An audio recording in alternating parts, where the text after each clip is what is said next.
Je za mnou další rok, kdy jsem si nesplnil sny. Línej posunout se přes překážky k vítězství. A dneska jsem zase nenapsal nic. Mistr světa v prokrastinaci. Je za mnou další rok, kdy jsem si nesplnil sny. Línej posunout se přes překážky k vítězství. A dneska jsem zase nenapsal nic. Aronix, yo!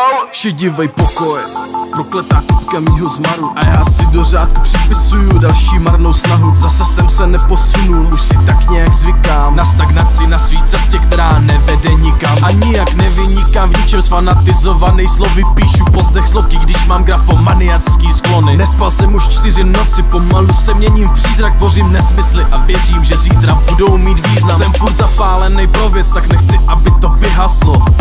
Zatím je to ale fiasko. Zase usínám s pocitem, že jsem napsal dobrý text. Druhý den to pomine a já svou práci hodím do koše. Jsem nahoře, pak dole, neznám víc než ty 2 fáze. Píšu geniální řádky či jen primitivní fráze. Zas mám zase klasik, nevaz, zítra toho zkusím znova. Moje ticho je furt hlučnější než vaše prázdný slova. Nechci z místa nebo stát, řekni, kdo může víc ztratit. Máme vytyčený cíle, zda jdeme po správné trati. Zjistíme až časem v bodě, kdy se nebude moc vrátit. V očích vize, v srdcích sny a v hlavách mimořádný plány. Jakže si tu cestu zkrátit aspoň o kilák. A každá věc se zdá být nemožná, jen dokud není hotová. Jsem nahoře, pak dole, život je spletitej tobogán. Sny se plní jen těm, kteří mají oči do kořán.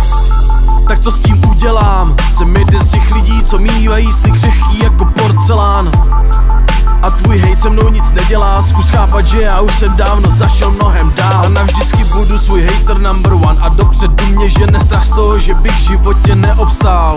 Hudba je svatý grál a já se cítím jako král. Zabil jsem rhymes a tohle CD je můj videál. A já jsem vytrval, teď trhám plody svý práce. Mám dlouhodobý cíle, i když jsem tu zatím jen krátce. Tak razím vlastní cestu, pověz mi, co může být víc real. A stopy zanecháš jen tam, kde předtím nikdo nechodil. A nesmíš stát na jednom místě, pak tě zasype písek. A bude pozdě litovat, že světu neřekl svůj příběh. A nenaplnil ten potenciál, který v tobě dříme. A že na místo konání si řek jenom slovo příště. Hnout si z místa nebo stát, řekni, kdo může víc ztratit. Máme vytyčený cíle, zda jdeme po správné trati. Zjistíme až časem v bodě, kdy se nebude moc vrátit. V očích vize, v srdcích sny a v hlavách mimořádný plány. Jakže si tu cestu zkrátit aspoň o kilák. A každá věc se zdá být nemožná, jen dokud není hotová. Jsem nahoře, pak dole, život je spletitej tobogán. Sny se plní jen těm, kteří mají oči do kořán.